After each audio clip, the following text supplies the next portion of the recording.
Hello student, good morning all of you. देखिए, last हम बात कर रहे थे आपसे राज्यपाल टॉपिक के बारे में, और राज्यपाल जो टॉपिक है उसमें हमने राज्यपाल के बारे में सामान्य बातें आपसे कर ली थी, और इसी क्रम में हम राज्यपाल की शक्तियों को डिस्कस कर रहे थे। और राज्यपाल की शक्तियों में दो शक्तियां हमने पढ़ ली थी। सबसे पहले हम बात करते हैं, देखो राज्यपाल की शक्तियां हमारा टॉपिक चल रहा था, राज्यपाल की शक्तियां।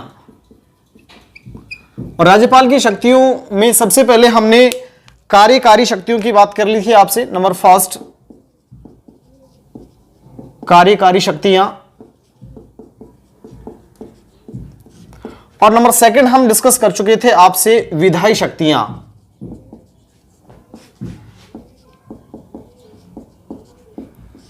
ठीक है, नेक्स्ट में बात कर रहा हूं, नंबर थर्ड जो है वो है राज्यपाल की न्यायिक शक्तियां।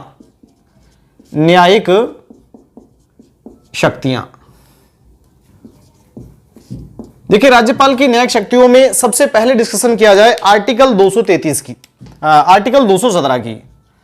आर्टिकल 217, देखो आर्टिकल 217 कहता है कि भाई राज्यपाल जो है वो उच्च न्यायालय के न्यायाधीशों की नियुक्ति करेगा, लेकिन नियुक्ति करने से पहले राष्ट्रपति की क्या लेगा, सलाह लेगा। ठीक है भाई, तो हम कह सकते हैं आर्टिकल 217 कहता है कि राज्यपाल जो है राष्ट्रपति की सलाह से उच्च न्यायालय के न्यायाधीशों की क्या करेगा, नियुक्ति करेगा। ठीक है, तो मैं कह सकता हूं आर्टिकल 217 कहता है राज्यपाल राष्ट्रपति की सलाह से, राष्ट्रपति की सलाह से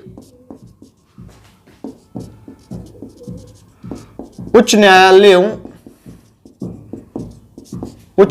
के न्यायाधीशों की क्या करेगा, न्यायाधीशों की नियुक्ति करेगा, नियुक्ति करेगा। यह कहता है आर्टिकल 217।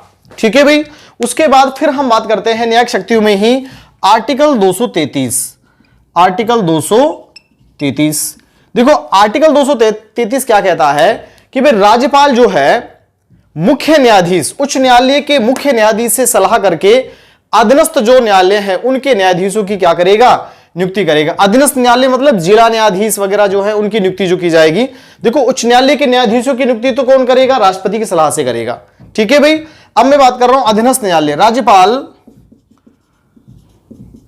राज्यपाल अधीनस्थ न्यायालयों के न्यायाधीशों की नियुक्ति,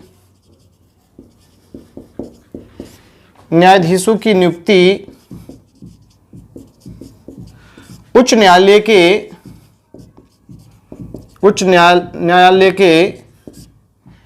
मुख्य न्यायाधीश की सलाह से करेगा। मुख्य न्यायाधीश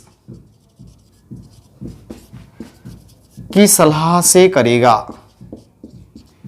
इसको समझिए, देखो भाई, देखो हाईकोर्ट जो है उस हाईकोर्ट के न्यायाधीशों की नियुक्ति तो राज्यपाल राष्ट्रपति की सलाह से करेगा, और जो जिला न्यायालय है, अधीनस्थ न्यायालय या सेशन न्यायालय जो भी है, उनके न्यायाधीशों की नियुक्ति करेगा किसकी सलाह से, उच्च न्यायालय, उच्च न्यायालय का जो मुख्य न्यायाधीश है उसकी सलाह से करेगा। ठीक है भाई, तो ये दो न्यायिक शक्तियां हुई। इसके बाद आर्टिकल 161 कहता है, देखो आर्टिकल 161 भी न्यायिक शक्तियों के अंतर्गत आता है, और इसमें आती हैं क्षमादान की शक्तियां। क्षमादान की शक्तियां, देखो राष्ट्रपति की क्षमादान की शक्तियां आर्टिकल 72 में आती हैं। अगर मैं राष्ट्रपति की बात करता हूं तो राष्ट्रपति की क्षमादान की शक्तियां किस में आती हैं, आर्टिकल 72 में आती हैं, आर्टिकल 72। लेकिन राज्यपाल की क्षमादान की जो शक्तियां हैं वो आती हैं आर्टिकल 161 में। अब देखो मैं यहां बात करता हूं, अब क्षमादान में देखो कई प्रकार की बातें हैं। मृत्यु दंड को माफ नहीं कर सकता, मृत्यु दंड को माफ नहीं कर सकता, मतलब यह है कि भाई सामान्य जो सजा है ना उसको तो कम कर सकता है, माफ कर सकता है, लेकिन अगर मृत्यु दंड कोर्ट ने दे दिया है किसी व्यक्ति को किसी मान लो अपराध में, तो उसको माफ ये नहीं कर सकता। इसके अलावा क्या नहीं कर सकता, देखो जो हम बात करते हैं सैनिक न्यायालय, सैनिक न्यायालयों, जिसको कोर्ट मार्शल बोलते हैं, कोर्ट मार्शल। देखो कोई भी सैनिक है, अगर उस सैनिक के द्वारा किसी प्रकार की कोई अनुशासनहीनता की जाती है, या मान लीजिएगा कोई किसी केस में वो दोषी पाया जाता है, कोई जासूसी या इस प्रकार के केसों में, तो उसका कोर्ट मार्शल होता है। और कोर्ट मार्शल में दी गई सजा जो है उसको भी राज्यपाल माफ नहीं कर सकता। तो सैनिक न्यायालयों द्वारा दी गई सजा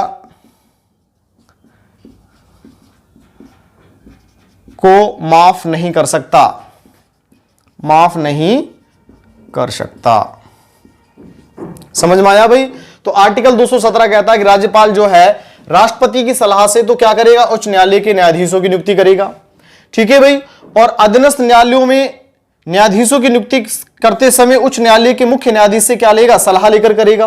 तो दोनों बातें हैं। हाई कोर्ट में जो न्यायाधीशों की नियुक्ति होगी वो तो राष्ट्रपति की सलाह से होगी, और जिला जो न्यायालय है उनमें जो न्यायाधीश की नियुक्ति की जाएगी वो किसकी सलाह से करेगा, मुख्य न्यायाधीश की सलाह से करेगा। ठीक है भाई। क्षमादान की शक्ति आर्टिकल 161 में है, और राष्ट्रपति की जो क्षमादान की शक्तियां है वो आर्टिकल 72 में है।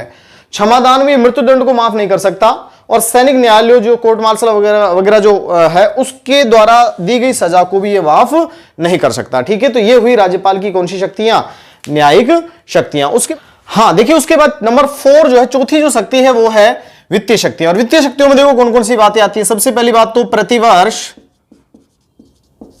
प्रतिवर्ष विधानसभा में बजट, जिसको हम बोलते हैं वित्तीय विवरण बजट रखवाता है। पहली बात, राज्य वित्त आयोग का गठन करता है। राज्य वित्त आयोग का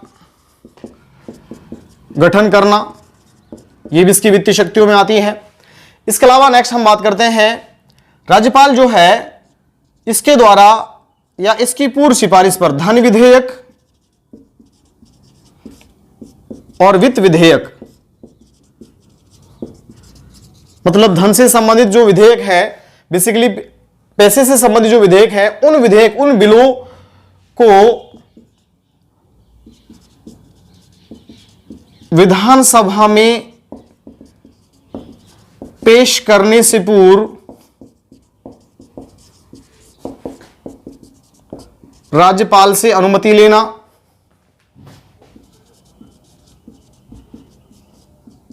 मतलब क्या है, देखो इसका मतलब यह है कि धन विधेयक या वित्त विधेयक जो है उसको विधानसभा में रखने से पहले, विधानसभा में पेश करने से पहले किसकी अनुमति लेनी जरूरी है, राज्यपाल की अनुमति लेनी जरूरी है। राज्यपाल की बिना पूर्व अनुमति के ये धन विधेयक और वित्त विधेयक विधानसभा में नहीं रखे जा सकते।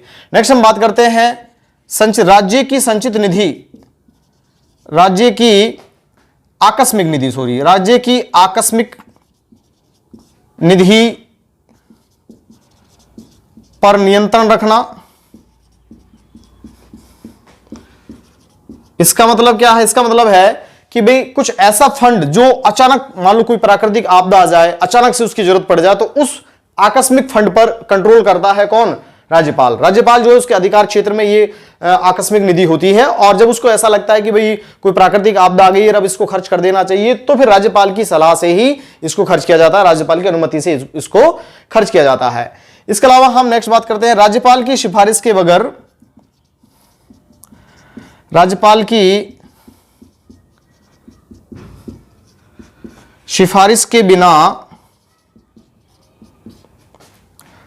अनुदान की मांग नहीं रखी जा सकती। मतलब यह है कि भाई कोई सब्सिडी देनी है, क्या देनी है, कोई सब्सिडी देनी है, तो देने से पहले भाई किसकी सिफारिश जरूरी है, राज्यपाल की सिफारिश बहुत जरूरी है। ठीक है। तो ये देखो वित्तीय शक्तियों में वापस बात करते हैं। प्रतिवर्ष विधानसभा में बजट रखवाता है। राज्य वित्त आयोग का क्या करता है, गठन करता है। अब तक 6 वित्त आयोग का गठन हो चुका है। ठीक है भाई, कितने वित्त आयोग गठित हो चुके हैं, 6 वित्त आयोग गठित हो चुके हैं। धन विधेयक और वित्त विधेयक को विधानसभा में पेश करने से पहले राज्यपाल की पूर्व अनुमति जरूरी है, बिना अनुमति के इनको नहीं रख सकते।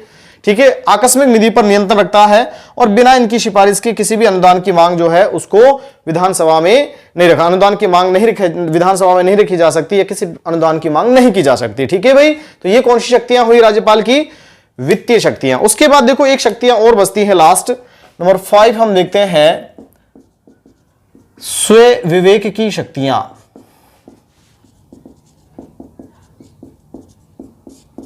देखो कौन कौन सी हैं, तो राज्यपाल की नेक्स्ट हम बात कर रहे हैं कौन सी शक्तियां? स्वयं विवेक की शक्तियां। देखो स्वयं विवेक की जो शक्तियां हैं इनकी अगर बात की जाए तो सबसे पहले देखो मैं बात कर रहा हूं आपसे, अगर मान लीजिएगा विधानसभा में चुनाव हुआ और किसी भी पार्टी को बहुमत प्राप्त नहीं हुआ, जैसे मान लो 100 सीटें हैं और 100 सीटें हैं तो भाई बहुमत के लिए कितनी चाहिए? 50% और एक, ठीक है, मतलब 51 सीट चाहिए। अब 51 सीट मान लो किसी भी पार्टी को प्राप्त नहीं हुई, किसी को 40 प्राप्त हुई, किसी को 30 प्राप्त हुई, दूसरी को 25 प्राप्त हुई, ऐसे करके। अब जिसको 51 सीट चाहिए वही उसी पार्टी का जो नेता है बेसिकली वो क्या बनेगा? उसको मुख्यमंत्री पद के लिए आमंत्रित करेगा राज्यपाल। लेकिन जब बहुमत नहीं है किसी भी पार्टी को, अब भाई किसको आमंत्रित करे? तो राज्यपाल स्वविवेक से, जिसको राज्यपाल को ऐसा लगता हो कि भाई ये व्यक्ति अपना बहुमत साबित कर सकता है, तो किसी को भी वो क्या कर सकता है? मुख्यमंत्री पद के लिए अपना बहुमत साबित करने के लिए आमंत्रित कर सकता है। तो ये अपने आप में स्वविवेक की शक्ति है कि भाई किस पार्टी के सदस्य को वो बुलाए। ठीक है, तो सबसे पहले हम बात करते हैं, जब विधानसभा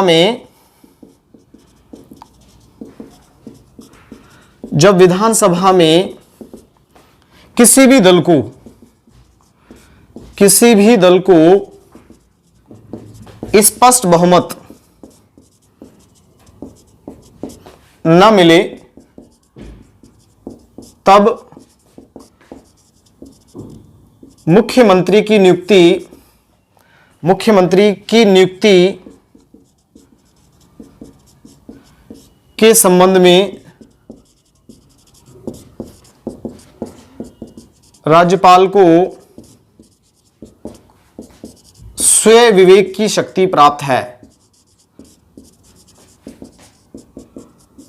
मतलब क्या है कि भाई जिसको उसकी इच्छा करे उसको, उस व्यक्ति को वो बहुमत साबित करने के लिए पहले आमंत्रित कर सकता है। पहले आमंत्रित करना, ठीक है भाई, जो उसकी इच्छा करे उसको पहले आमंत्रित करेगा। तो अपने आप में एक बड़ी शक्ति है स्वविवेक की। राज्यपाल किसी भी दल को अगर बहुमत नहीं मिला है तो जो राज्यपाल चाहे किसी भी दल को पहले आमंत्रित कर सकता है। ठीक है, दूसरा हम बात करते हैं, देखो मंत्रिपरिषद को भंग करना। मंत्रिपरिषद को भंग करना, अगर राज्यपाल को ऐसा लगे कि भाई शासन जो है संवैधानिक तरीके से नहीं चलाया जा रहा है तो मंत्रिपरिषद को क्या कर सकता है? भंग कर सकता है। यह स्वविवेक की शक्ति है। नेक्स्ट हम बात करते हैं मुख्यमंत्री के विरुद्ध मुकदमा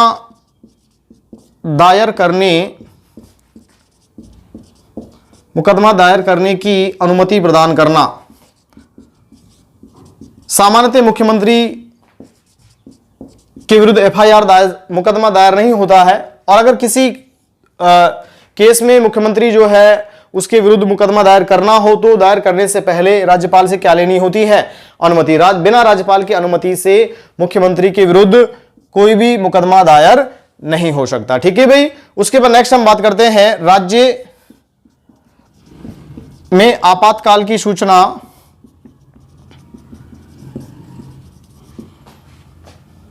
राज्य में आपातकाल के लिए राष्ट्रपति को सूचना देना। राष्ट्रपति को सूचना देना, यह शक्ति भी अपने आप में राज्यपाल की कौन सी शक्ति है? स्वविवेक की शक्ति है। उसको लगता है कि संवैधानिक तरीके से राज्य का प्रशासन नहीं चलाया जा रहा है, शासन नहीं चलाया जा रहा है, तो आपातकाल के लिए सिफारिश कर सकता है, राष्ट्रपति को सूचना दे सकता है। नेक्स्ट हम बात करते हैं जनहित के मामलों पर चर्चा करने के लिए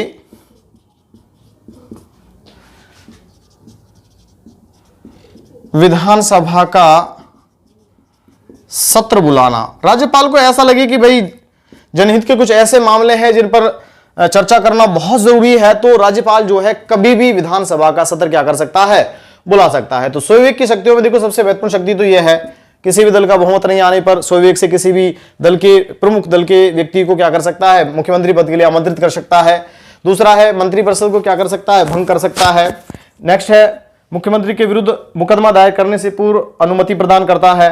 राज्यों में आपातकाल की स्थिति अगर बनती है तो राष्ट्रपति को सूचना देता है। और जनहित के कोई कार्य है उस पर चर्चा करने के लिए विधानसभा सत्र को क्या करवा सकता है, बुला सकता है। तो इस प्रकार से देखो हमने 5 शक्तियां देखी, कार्यकारी, विधायी, न्यायिक शक्तियां, वित्तीय शक्तियां और स्वयं विवेक की शक्तियां। ठीक है भाई, देखो ये जो स्वयं विवेक की शक्तियां है इनका जिक्र आर्टिकल 163 में है, आर्टिकल 163।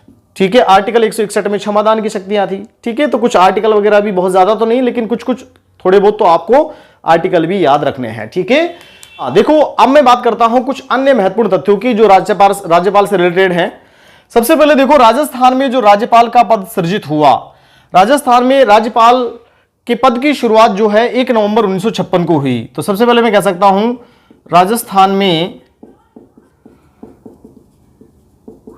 राज्यपाल व्यवस्था का शुभारंभ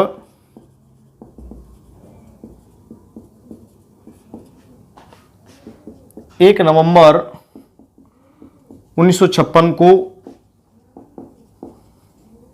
हुआ।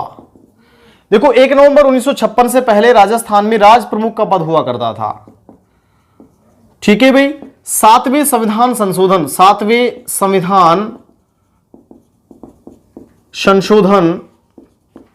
1956 के माध्यम से इस राज प्रमुख का पद समाप्त कर दिया गया और इसके स्थान पर कौन सा पद सृजित कर दिया गया, राज्यपाल का पद सृजित कर दिया गया। और 1 नवंबर 1956 को राज्य के प्रथम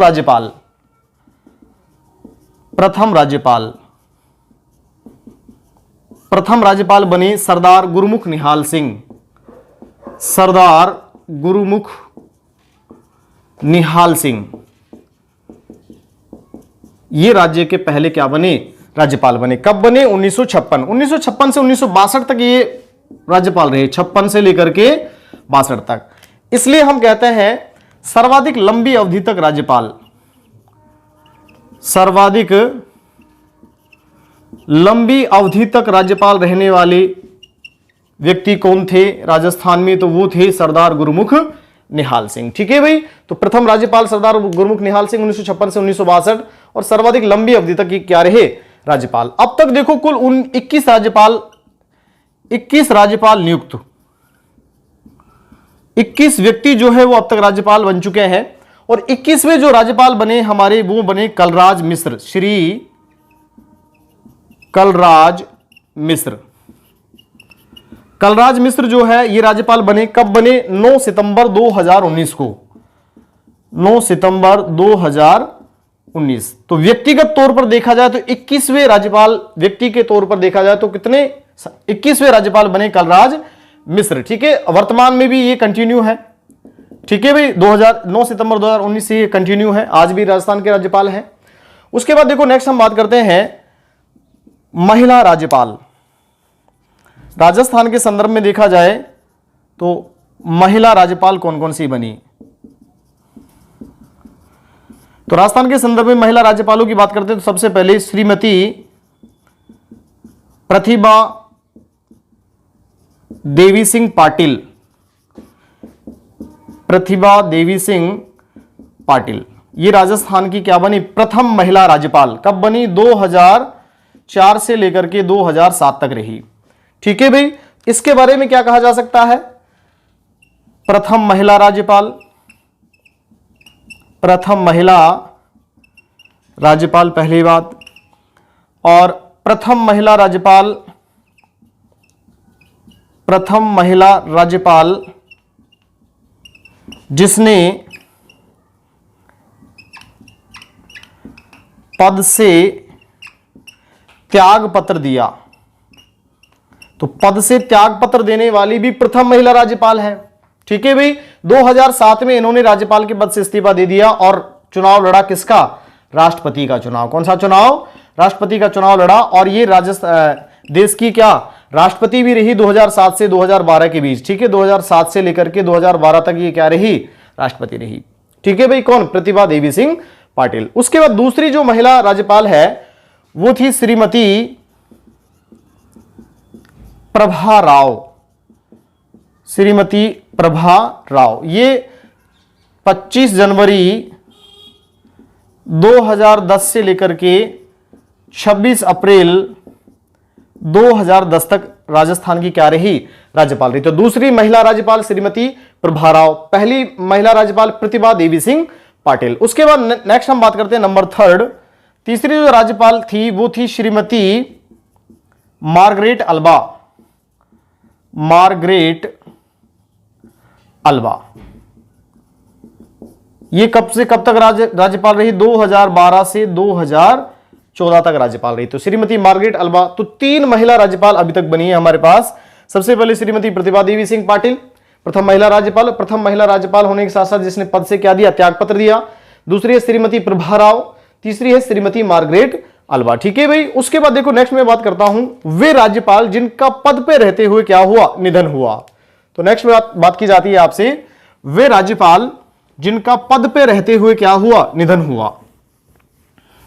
इनमें देखो सबसे पहले हम बात करते हैं तो एक राज्यपाल हुए दरबारा सिंह, दरबारा सिंह। इनकी मृत्यु 1998 ईस्वी में इनकी पद पे रहते हुए क्या हुई, मृत्यु हुई। तो पद पे रहते हुए मृत्यु जिस राज्यपाल की सबसे पहले हुई, तो प्रथम व्यक्ति या प्रथम राज्यपाल जिनका पद पे रहते हुए निधन हुआ, पद पर रहते हुए निधन हुआ, वो कौन थे, वो थे दरबारा सिंह। ठीक है भाई। उसके बाद नंबर सेकंड हम बात करते हैं, दूसरे हैं निर्मल चंद्र जैन। ये दूसरे राज्यपाल हुए जिनका पद पे रहते हुए क्या हुआ, निधन हुआ। कब हुआ, 2003 में। ठीक है भाई। उसके बाद नंबर थर्ड हम बात करते हैं, तीसरे हैं शैलेंद्र कुमार सिंह, शैलेंद्र कुमार सिंह। ये तीसरे राज्यपाल हुए जिनका पद पे रहते हुए क्या हुआ, निधन हुआ। कब हुआ, 2009 में। उसके बाद एक और राज्यपाल श्रीमती प्रभा राव, श्रीमती प्रभा राव जो है इनका भी पद पे रहते हुए क्या हुआ, निधन हुआ। ये प्रथम महिला जिनका पद पे रहते हुए निधन हुआ। 3 महिला राज्यपाल अब तक बनी है, प्रतिभा देवी सिंह पाटिल, प्रभा राव और मार्गरेट अल्बा। उनमें प्रभा राव जो है इनका पद पे रहते हुए क्या हुआ, निधन हुआ। देखो उसके बाद नेक्स्ट मैं बात करता हूं कार्यवाहक, प्रथम कार्यवाहक राज्यपाल, प्रथम कार्यवाहक राज्यपाल। देखो प्रथम कार्यवाहक राज्यपाल कब बनेगा, जब राज्यपाल का पद खाली हो जाएगा तो निश्चित रूप से हाई कोर्ट का मुख्य न्यायाधीश जो है वो राज्यपाल के पद का निर्वहन करेगा। कब तक करेगा, जब तक राज्यपाल की नियुक्ति नहीं हो जाती। ठीक है भाई। तो प्रथम कार्यवाहक राज्यपाल के तौर पे जिसने कार्य किया वो थे न्यायाधीश जगत नारायण। तो राजस्थान के प्रथम कार्यवाहक जो राज्यपाल बने वो कौन बने, न्यायाधीश जगत नारायण। उसके बाद सेकंड नंबर पर बने वेदपाल त्यागी, न्यायाधीश वेदपाल त्यागी जो हैं वो दूसरे कार्यवाहक राज्यपाल बने। ठीक है। ऐसे कई राज्यपाल थे कार्यवाहक राज्यपाल के तौर पे। तो प्रथम पूछा जाता है पेपर में कि कौन सा न्यायाधीश या प्रथम कार्यवाहक जो राज्यपाल बने वो कौन बने, न्यायाधीश जगत नारायण बने। उसके बाद नेक्स्ट में बात करता हूं प्रथम राज्यपाल जिसने पद से त्यागपत्र दिया। मतलब क्या है इसका, देखो पद से त्यागपत्र देने वाली पहली महिला राज्यपाल तो थी प्रतिभा देवी सिंह पाटिल जिन्होंने 2007 में पद से त्यागपत्र दिया था। और यहां हम बात करते हैं मदन लाल खुराना, श्री मदन लाल खुराना।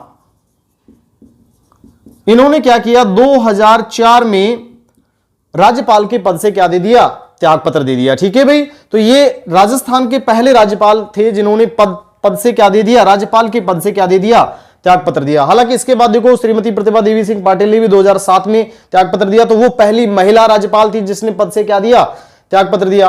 देखिए उसके बाद अगले जो राज्यपाल हैं उनकी मैं बात करता हूं, ऐसे राज्यपाल जिनके समय में सबसे पहले राष्ट्रपति शासन लागू हुआ। तो मैं बात करता हूं राजस्थान में सर्वप्रथम राष्ट्रपति शासन लागू, तो वो राज्यपाल थे डॉक्टर संपूर्णानंद। डॉक्टर संपूर्णानंद जो है, संपूर्णानंद सिंह, इनके समय में 1967 ईस्वी में पहली बार राजस्थान में राष्ट्रपति शासन लागू हुआ और मुख्यमंत्री इस समय हुआ करते थे मोहनलाल सुखाड़िया। कौन हुआ करते थे? मुख्यमंत्री कौन है? मोहनलाल सुखाड़िया। तो मोहनलाल सुखाड़िया के समय में पहली बार राजस्थान में राष्ट्रपति शासन लगा 1967 ईस्वी में। किसकी सिफारिश पर? राज्यपाल थे डॉक्टर संपूर्णानंद, इनकी सिफारिश पर। ठीक है भाई। नेक्स्ट मैं बात करता हूं, अगला जो राज्यपाल है, ऐसा राज्यपाल जो आरपीएससी का सदस्य रहा, आरपीएससी का सदस्य रहा। तो देखो आरपीएससी का सदस्य रहने वाला जो राज्यपाल था वो था रघुकुल तिलक। रघुकुल तिलक जो है 1958 से 60 ईस्वी तक ये आरपीएससी का क्या रहा? सदस्य रहा। ठीक है भाई, ये भी पेपर में कई बार पूछा हुआ है। उसके बाद नेक्स्ट में बात करता हूं भारतीय वायुसेना अध्यक्ष और साथ में पद्म भूषण सम्मान से सम्मानित जो राज्यपाल रहे हैं वो रहे ओम प्रकाश मेहरा। ये ऐसे राज्यपाल रहे हैं जो राज्यपाल की सेवा से पहले वायुसेना अध्यक्ष भी रहे हैं भारत के, और इनको पद्म भूषण सम्मान से क्या किया गया है? सम्मानित किया गया है। उसके बाद देखो नेक्स्ट में बात करता हूं, अगला जो राज्यपाल है वो पांचवी लोकसभा का अध्यक्ष रहा और उससे पहले भारत के क्या रहे? विदेश मंत्री भी रहे। वो थे बलीराम भगत जो हैं वो पांचवी लोकसभा के अध्यक्ष भी रहे और उससे पहले भारत के क्या? विदेश मंत्री। उसके बाद अगला जो राज्यपाल है, न्यूनतम कार्यकाल की बात करता हूं तो सबसे कम कार्यकाल रहा दरबारा सिंह। किसका रहा? दरबारा सिंह। 2010 में मात्र 24 दिन के लिए ये राजस्थान के क्या रहे? राज्यपाल रहे। ठीक है भाई। सबसे लंबा कार्यकाल सरदार गुरमुख निहाल सिंह का था 1956 से 1962 तक। उसके बाद नेक्स्ट में बात करता हूं राजस्थान उच्च न्यायालय के न्यायाधीश